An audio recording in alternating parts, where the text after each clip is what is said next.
All right, everybody, welcome to the Trench Warfare Film Room. I'm your host, Brandon Thorne, and I have a special edition of the film room for you this week. I'm taking a break sort of from the NFL draft and having on a very special guest.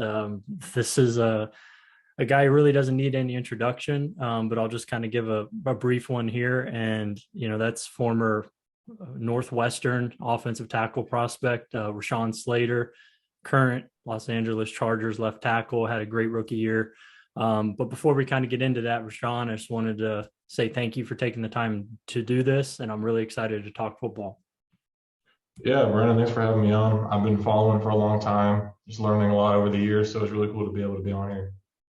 Awesome, man. Yeah, that's very cool to hear. Anytime I hear that from players and coaches, especially, that means the most to me. So I definitely appreciate that. And I just, I feel like the last, I guess, 2 years for you, but the last year especially has been, I mean, from the outside looking in, I feel like it couldn't have gone much better. I mean, after coming off a year off of football, becoming a first round pick, and then the rookie year that you had playing 16, 17 games, 100% of those snaps that you played, and then Pro Bowl, second team All Pro. I mean, it's a pretty incredible start to your career, man. I mean, congrats on that. And Thank you. just what has the last year been like for you, just as a player, and just kind of where your game is, and how do you see your game now? Yeah, you're right. I mean, I feel like kind of the stars aligned. A lot of stuff went well between the pandemic coming and the whole situation of deciding to opt out all the way to the combine. Like that whole 2 year period just kind of like flew by. And in hindsight, like yeah, it worked out pretty well. I would say that that time off, I think was pretty beneficial actually because it allowed me to just kind of step back and like really focus on my weaknesses and just kind of learn more about the game. So yeah, I mean, I've been blessed for sure, and I've learned a lot during the season for sure, and I just know there's a lot of things that I can continue to improve on with consistency and stuff. So I'm excited for next year. Yeah, yeah, for sure. And the situation you went into in Los Angeles, just that team, kind of one of the first things that I thought about that I thought was really interesting is just the opportunity to pick the brain of a guy like Joey Bosa, and practice against him, Yeah. and things like that.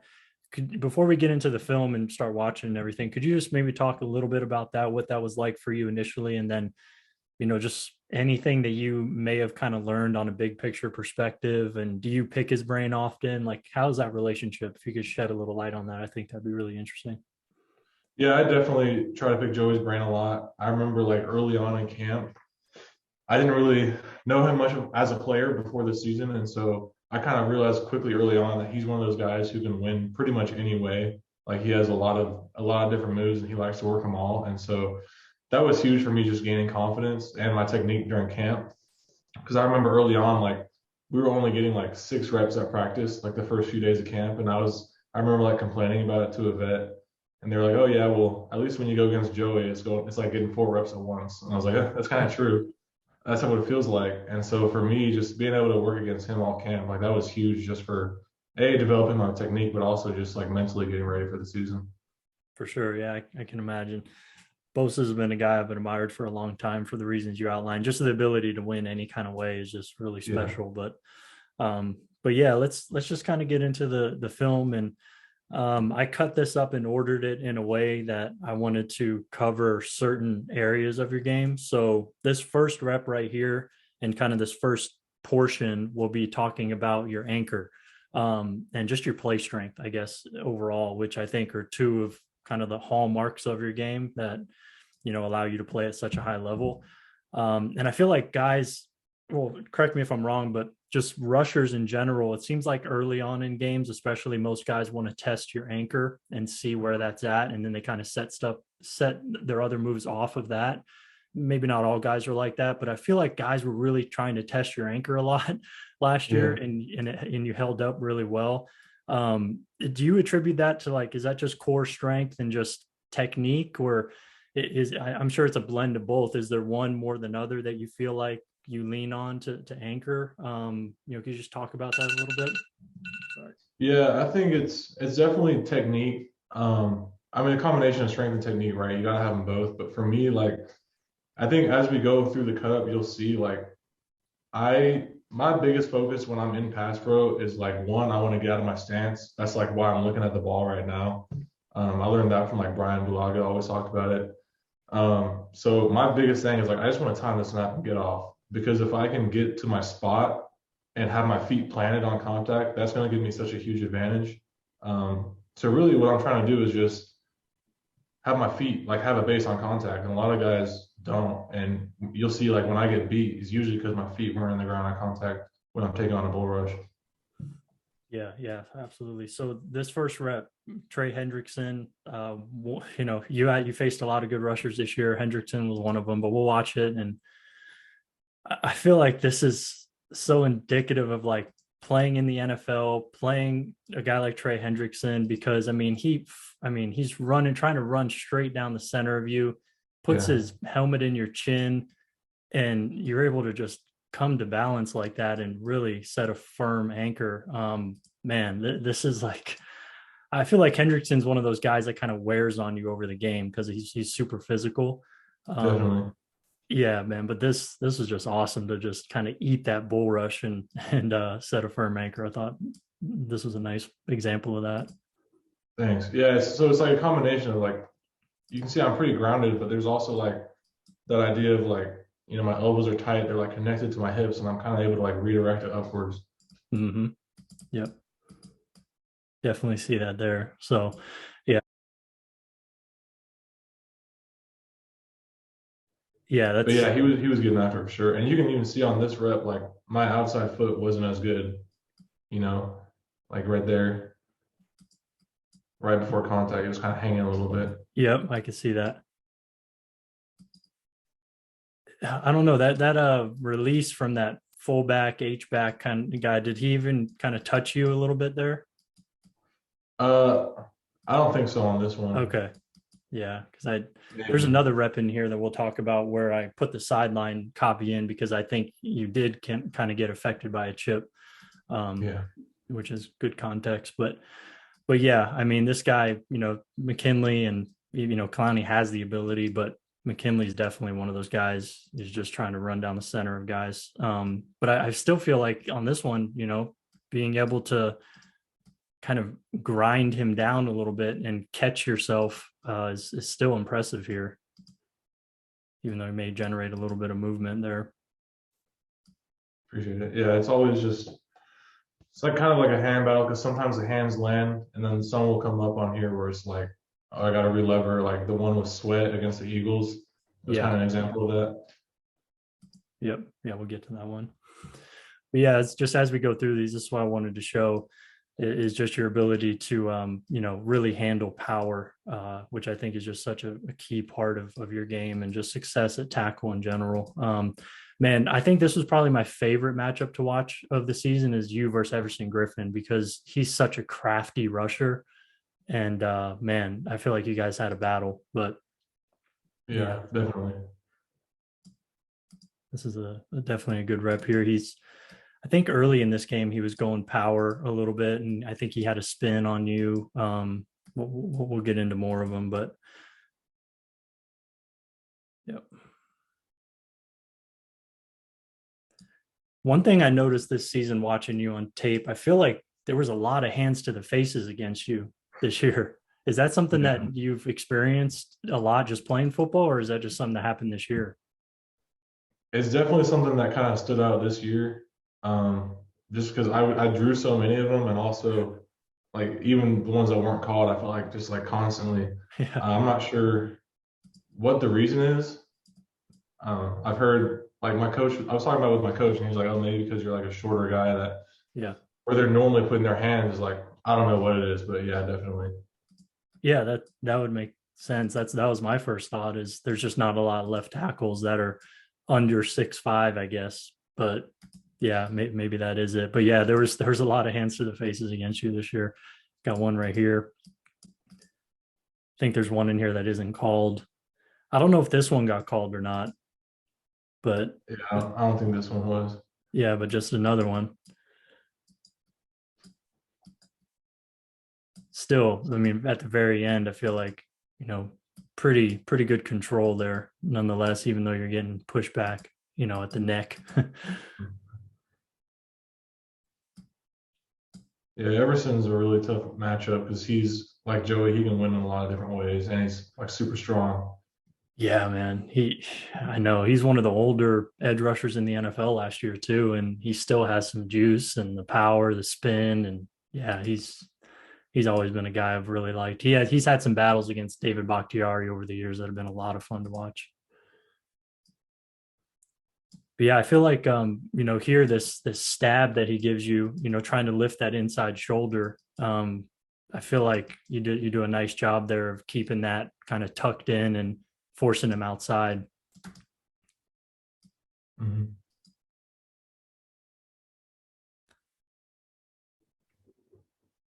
The hand reset here really stands out, and just in your game in general, just the ability to refit quickly. If maybe you're a little high initially right there to kind of work Yeah, underneath. Yeah. yeah, that's super key because even with the feet, like it's got to be connected with the hands, or else they'll be able to go from that to like a pole. Hmm. Yep. It's kind of like a Chandler Jones special. I'm sure you'll see him this year. Yeah, He's twice. really good. Yep. He's really good about doing that. Crazy long arms.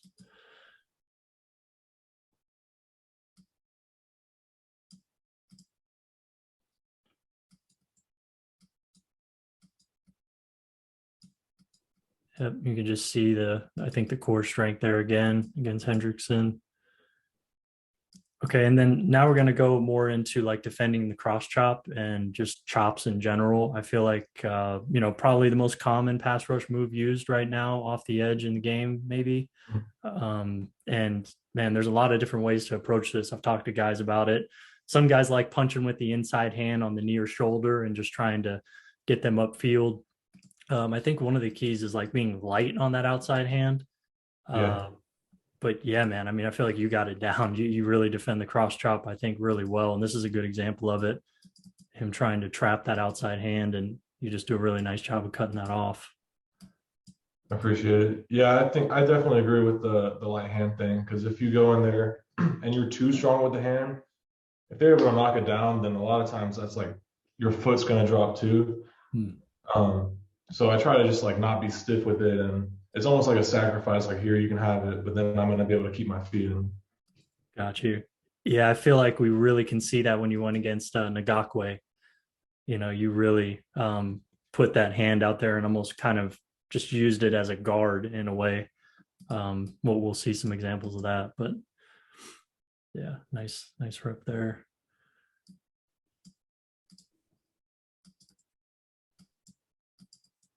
So with your outside hand placement, are you trying to get that outside pec, outside number here? Yeah, Just yeah.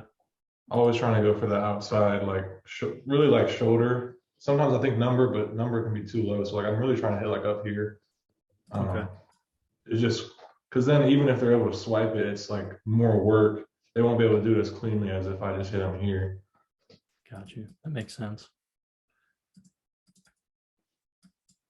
So yeah, he almost just kind of gives you that little, it's almost like the defensive line version of a bait kind of there in a way. But I feel like you definitely did a good job on that one. Again, here, that outside hand placement, man, not being down the middle is so critical when guys use their outside hand like this. And I feel like you're just doing such a good job of, like you said, hitting your aiming point, hand placement. I just feel like that's really key on a lot of these. Mhm, for sure. And then maybe you could just talk a little bit about your ability at the top of the drop. I mean, it's something I've highlighted and just feel like really stood out even at your time at Northwestern. When guys are level with the quarterback and try to spin inside, you do such a good job, I feel like, of staying on your feet, balanced, and not kind of falling off the block at that point. Is that just kind of a feel of the quarterback and knowing where he's going to be and kind of anticipating it, or are you just purely reacting off of him? A little bit of both. Like in my head, I know exactly where Justin's dropping to. And so I just kind of try to use that awareness to be like, okay, like there comes a certain point, there's no way he's going to keep going around. So he has to come back. And so then but a lot of times they'll also start to like rise or they'll put their weight back. So it really is a combination, but just knowing that it's always going to come. And so you never want to be too, over, It's like leaning or extended. anything like that. Yeah. And your inside hand placement on the hip, I feel like, does a really nice job of maintaining that control as well. Yeah. Something my dad taught me a long time ago Oh, playing basketball, right? basketball. Yeah. Yeah, okay. I could definitely see that connection.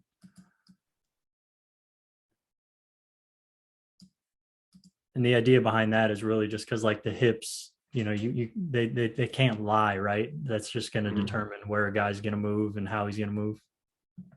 Yeah. 100%.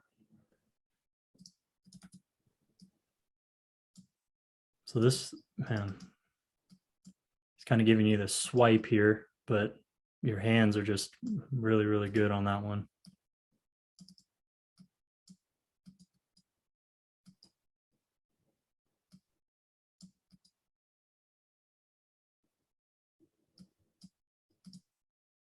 So here we go against Chase Young.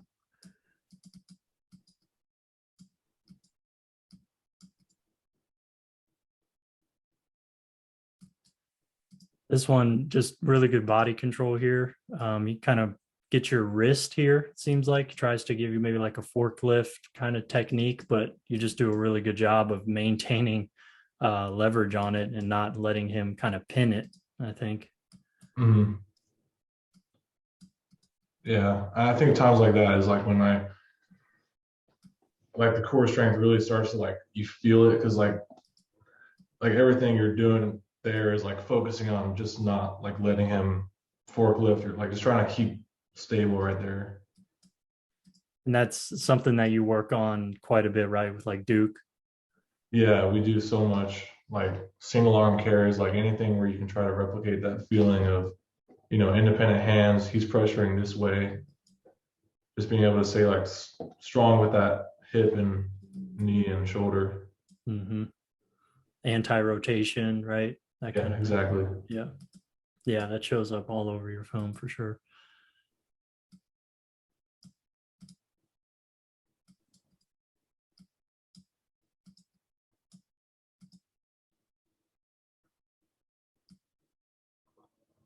So here we go. This is a clip I posted of you against Myles Garrett. Yeah. Really good job of just, man, the position you're in right there, just the leverage, the pad level, the balance, the base, all that kind of stuff. I mean, just really stands out. Appreciate it. Yeah, you can. It's just a feel thing, knowing where you are in the pocket and kind of feeling their momentum shift. And not getting that outside hand pinned either. That's huge. But yeah, Myles Garrett, man, you got to face who, I think it's like him or Bosa, to me. I mean, there's a lot of great guys, but Myles Garrett is, man, he's a machine. And He's absolutely insane. he Yeah. is. His get And off and he's so like, you would never expect someone his size to be able to bend the edge like he does. Like he just keeps going. Like he never like gets off his track. He'll be able to like dip so low and just keep going towards the quarterback. dude, it's insane. I know, man. The fact that him and Von Miller both went to Texas A&M, and like they have like the craziest bend is just it's wild. Uh, But yeah, I mean, to be like 275 pounds and doing this is crazy. But man, really good job here of just protecting the corner, against him. I think Justin is, about 10, 9.5, 10 yards. And I mean, you're getting Myles to 11 plus. I mean, that's anytime you could do that against a caliber of rusher like that, I feel like that's a great rep. yeah, and this one is it's like the same thing. Like normally, like right about right after contact, that's when the spin's coming back. But you can just feel him not easing up. Like he's gonna keep pressing him. So at that point, I just keep trying to run my feet. Yep.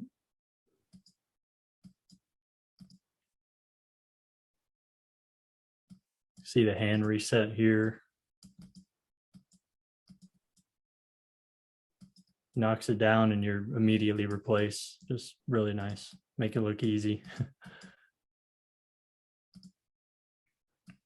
So yeah, some of what I referenced earlier, you could see. I mean, Yannick Ngakwe is kind of like, everybody knows his signature move is a cross chop, and it still gets a lot of guys. It's still a very nice move, but Yeah, it's a yeah, really I great mean, move. yeah, he has a really unique spin on it, like that Euro step kind of thing. Yeah, because he'll sell like the bull and then go back outside, and it looks really convincing. I don't think anyone does it as good as him when it comes to selling that. And then sometimes as a switch up, he'll actually like go inside or go to bull. Yep, yeah, I saw a couple of those, and I think this one in this game. Yeah, yeah,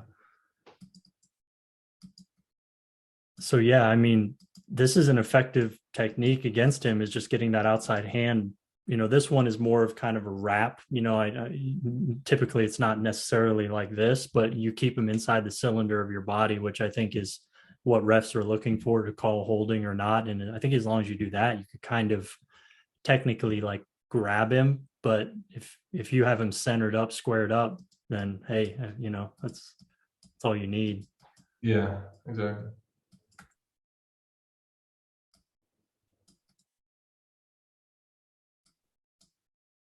This one right here, how you drive that outside hand through and then just, yeah, I mean, you use it as kind of a shield. And as long as you move your feet right, then it's effective. Hmm.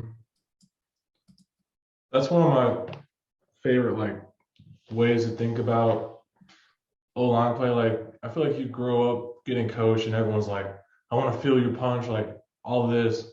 And what I found, I think I heard Joe Thomas say like, "I don't punch, I like, aggressively place my hands."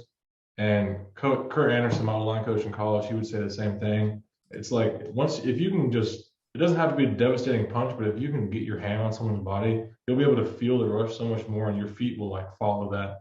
So it's more like just like being able to place your hands and like have some sort of control rather than just being like, whew, like. And some guys can do that, but personally, like me, I'm not like someone who's just gonna have like this ridiculous punch. Right, right. Yeah, that makes a lot of sense. One guy, Duke used to train him. I don't know, he's probably talked about him to you, Jeremy Parnell. Yeah, like him. Yeah, Yeah. heavyweight. Yeah, right. Like, yeah, that's typically not, the most common way of doing it. But yeah, there's some guys who can do it like that. Again, I mean, a lot of these reps kind of look the same, but that's kind of the point. I mean, I feel like you just being in good position and using a similar technique to defeat his, and really we can't overshadow or just like, not give enough credit to the snap timing and how quickly you're getting off the ball. And I mean, that's obviously huge in all this. Yeah, it's so important. It's so cool, that connection, you and Bulaga, man. I mean, did you get to pick his brain quite a bit? Because him and Bakhtiari in Green Bay, the way they came off the ball was kind of legendary. Just that perfect time and being a tick Yeah, early but never getting called. It's awesome. yeah, definitely was talking to him a lot all season, and like during OTAs and camp, him and Corey, because Corey spent time with Bakhtiari too, and uh, yeah, they were always on me. To be honest, they were just like it could be faster, and so yeah, definitely a huge influence. Yeah, And that's I awesome. agree, like if you can get to that spot first, that's so huge. That's like half the battle. Yeah, it's a really good example. I mean, you're already at your spot and he's, not even quite out of his stance, so man, really good example over here.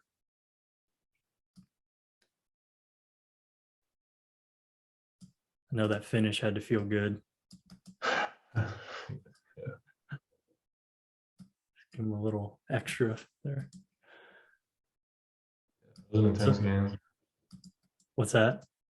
No, yeah, that was just an intense emotional game with the situation and everything. Yeah, yeah. It was like 35-32 or something. Yeah, Yep. playoffs on the line. Yep. So this is where it kind of starts going into more of like the body control aspect of your game. And man, this rep right here, really good example, I think, of all the stuff we've kind of touched on already. The core strength, anti-rotation, that kind of thing is I think, on display right there. Yeah. Yeah, because I feel like this is what Hendrickson does to have them, like, to be the most effective version of himself. Is I don't know if this is a power pop kind of thing, which I've heard Aaron Donald talk about it, where it's like you're selling power, but you immediately transition into another move. Um, and I feel like that's what he does well. He'll kind of shock you at the point of attack, and then he'll try to club rip and get the Yeah. corner. And yeah, you just do a great job of protecting the corner right there when he's trying to kind of rip through you. Man, that body control there is awesome. Appreciate it. This one, you see a little bit of it again. I didn't put, I don't think much run game stuff in here. I could have. I didn't want to keep you like forever, but the run game stuff this year was also awesome. But yeah, just kind of widening Chase Young here, and then when he tries to, get by you, staying attached to it right here is really nice. Yeah, especially on like inside zone where it normally hits backside to play side A. Like it's nice as a tackle knowing you don't have to create like a ton of movement on that play. Kind of just body position. Right, right.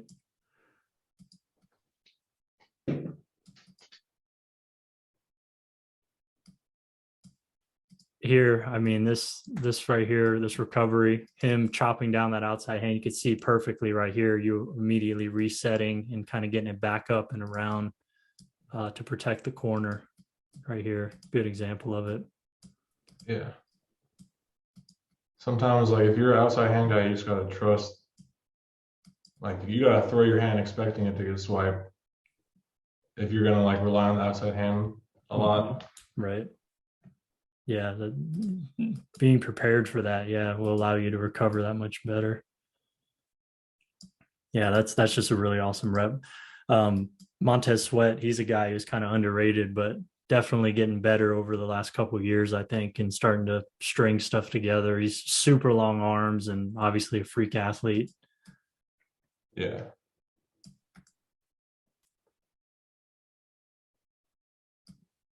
Man, here getting to your spot is just really nice. Is Yeah, this that was kind my of a, oh no, go ahead. I was just saying I got a good jump on the cadence here. For sure. And is this like a 3-step short technique kind of, or a jump set? Yeah, it's a definitely a jump set. Um, just trying to change up when I can. Like there's certain things I look for and like when would be an ideal situation. And Mm-hmm. here I just felt like was a good opportunity to get out of my normal set and kind of get my hands on him before he was able to react. Got you. Yep. And then you could see again, just, dropping your hips right there, resetting your hands and anchoring really nicely. I feel Slow yeah, this. this is what you're talking about too with the kind of sell power and then go for the Yep. Yeah, I heard Aaron Donald refer to that as a power pop technique. And I think that's kind of what it is. Yeah. I mean, a lot of guys kind of do it, and something that he's something that he's aware of and that he actively tries to do on guys. But yeah, the reset here again, man, just really good stuff.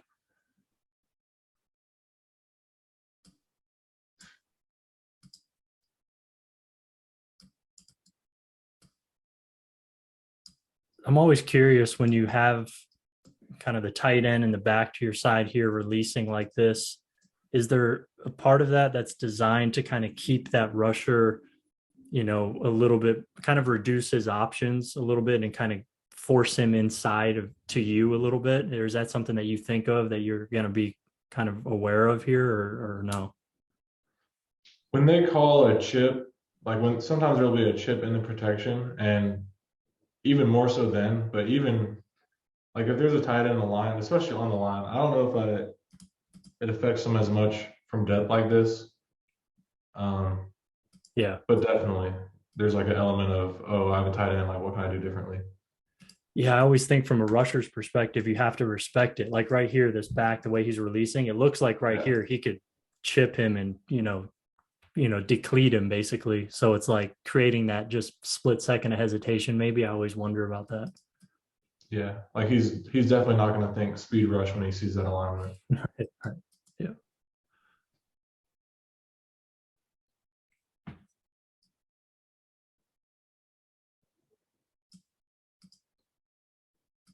Recovery right here.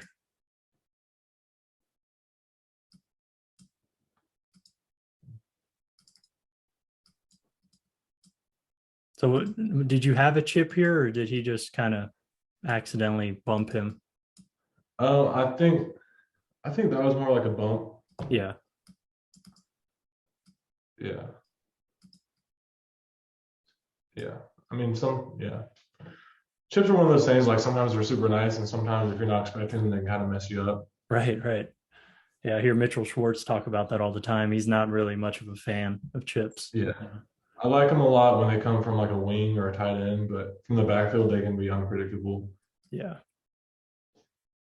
Yeah, I've seen quite a few sacks over the years given up because the chip basically knocked the guy inside and, you know, the tackle wasn't ready for it.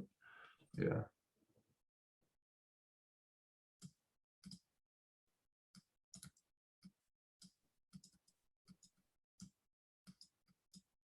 So right here, just the ability to kind of widen him at the top right there and just kind of push him past is really nice. You're just trying to get the hip right there and just press him up. Yeah, he did a good job of opening my shoulder. So at that point, it's just what can I do to create a little more time for Justin here? It was just kind of try to drive his hip. Yep.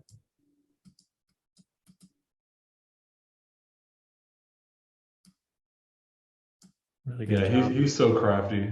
He is. Like you never know what's coming on a given play with him. I know, and he uses stutters and like hesitation so well, I feel like, Yeah. and like just tempo, it's just Yes, switching up the tempo. yeah, you That's can kind of a that's something that's like overlooked a lot, I think. yeah, man, like setting guys up, setting tackles up. That's what Griffin. You can see it right here, just kind of that little hop right here, right there. Yeah. So yeah, I think I have a few in here of you just switching up your sets. Going jump set a couple times. So just always love to see tackles to search the tape and find these. Especially with guys who do it selectively. It's always great to find these and just kind of just study them. Yeah. Like here, like it's like double protection because I got Austin there. Just his alignment is helping out, and then we also got the slide going left, so it's just a nice opportunity to switch it up. Right. You can like be more aggressive as the situation kind of gives you keys. And here Mm-hmm. was one where you could be really aggressive.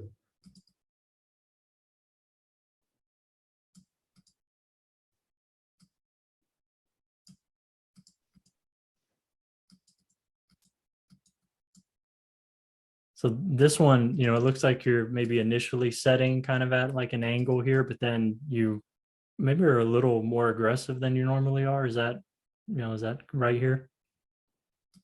Uh, yeah, it definitely looks like it. Getting more on his angle with that second. Yeah. Yeah. And the outside hand placement again, just really good stuff.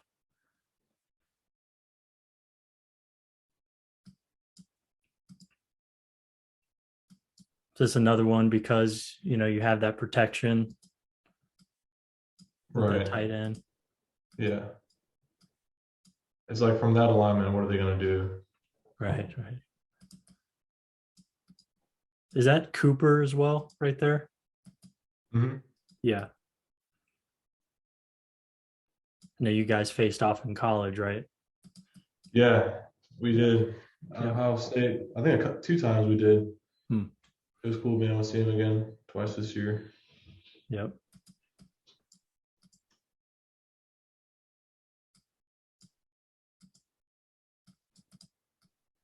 Another switch up. Yeah, it definitely messed him up here. Looked like he was, he was really trying hard to sell inside, and then you caught him off guard here and just ended the rep real quickly. That was really, really well timed.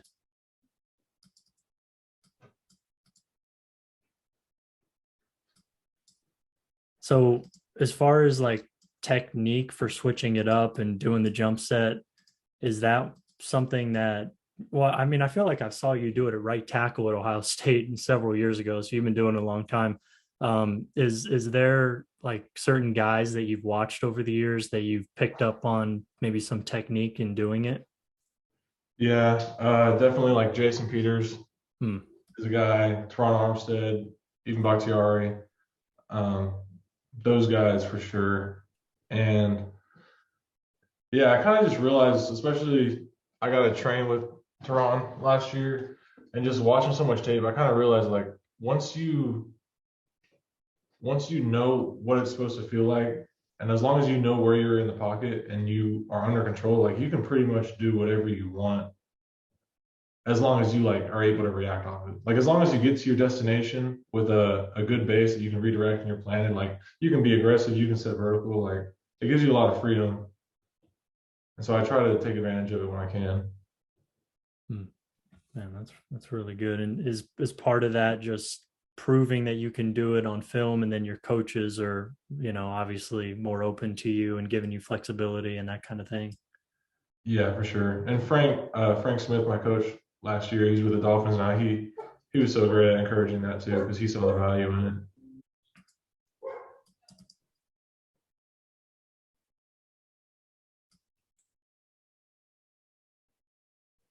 So this is the one that I have the sideline copy in here because I feel like you got kind of a little messed up here. Here, we'll watch a sideline copy. Yeah. Yeah, that outside foot. Yeah. Um, I think I mean on this one I think that the chip definitely kind of hurt me a little bit, but at the same time, because a lot of times what the chip will do is it'll like just boost them and all of a sudden they're spinning like twice the speed that they normally would. All right. It's like when that happens, it's the worst because you have even less time. It's like a slingshot effect. Yeah. Yeah, and here throwing that outside hand, are you just trying to get him to commit a little early, like Yeah. right there? Yeah, pretty much. Yeah.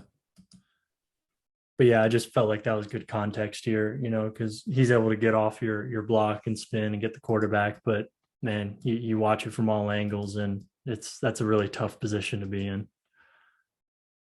Not ideal, but I mean he's so good. It's like I know, dude. I it's know. gonna happen eventually, you know. It is, yeah. Especially if you're on an island and stuff like you were a bunch against him. I mean, yeah. I mean, the things that he did to other tackles this year was hard to watch, man. So like, yeah, I feel like it was a good game, all things considered, no doubt. This one, man, the tempo on this one was, I don't know what your critique would be of yourself here, but like to me, this was more about just him setting it up really well. So just interested in your take on this one. Yeah, he definitely did a good job of setting it up, and it's like right there, it's like oh shit, like uh yeah. I mean, what you said basically, like the stutter, his ability to have different rushes, but also change like the speed at which he does them. I think that Yeah. makes him really dangerous, and Yeah. he just got me here. Yep. Yeah, exactly. It happens. Just from a rusher perspective, I like to just look at it a little bit because stuttering outside in, I mean, I feel like you see more inside out, but yeah, the outside in stutter thing is just, it's pretty filthy. Yeah.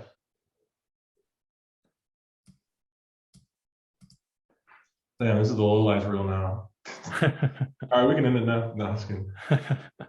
I mean, my whole thing with this is I know that every single offensive tackle, Joe Thomas, Trent Williams, Yeah, they all have them. for So sure.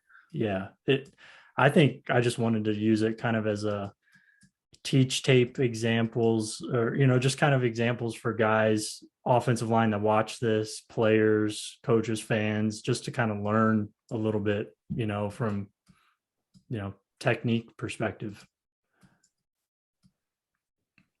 But Yeah, yeah, like this is an example. We talked about being light with the outside hand. you feel like you're a little heavy. I feel like I'm definitely heavy with it because when I go to throw it, I'm big on just being patient because I don't really have the reach to just like shot guys from out there. But if people can get into me, I have a lot more control there. Hmm. And so here I'd say for myself, probably a little early to be putting that much weight behind it because Gotcha. like he's not really in my strike zone whenever I throw that and my face gets all in it. Gotcha.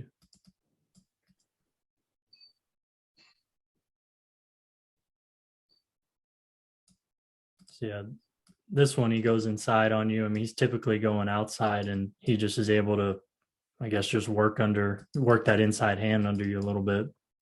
Mhm. I mean, this one to me is just, I don't know, maybe just weight distribution. Getting, Yeah, I was too heavy on my outside leg. I couldn't shift my weight back inside. yeah, yeah. Hendrickson's a tough guy to, block all game for sure. He's relentless. Relentless, very savvy too. Yep. Yeah, like this one too. He had that where he like lines up there and he immediately goes to the inside fake and then goes back outside. And this one too was like compounded. We had some like pre-snap confusion. Hmm. So it was just like, oh shoot, ball snap. He's just going inside, and then he does a great job of setting that up. Yep. Yeah, that inside stem, then going out. Yeah, it's tough.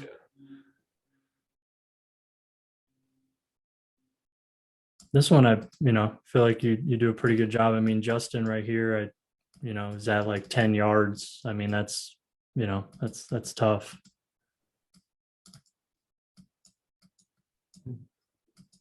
But this is that power pop thing. I think really good example of it where he's just going like he's gonna bull rush you and then immediately kind of club rip.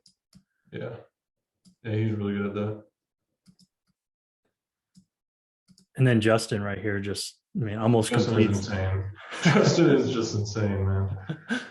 Oh, dude. I mean, playing with a quarterback like that has got to be, incredible. It's so cool, Yeah. and he is so like he just. I mean, it's just so great to play with him. Like he would never like point fingers at the O line, like in that situation, he would never be like I think to him it's like all on him. And like it's I don't know. I really love playing with him for sure.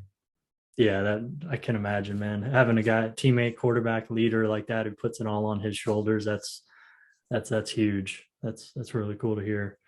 Yeah, man. I mean, kept you for a while here. Don't mean to end it on a down note here, but Okay.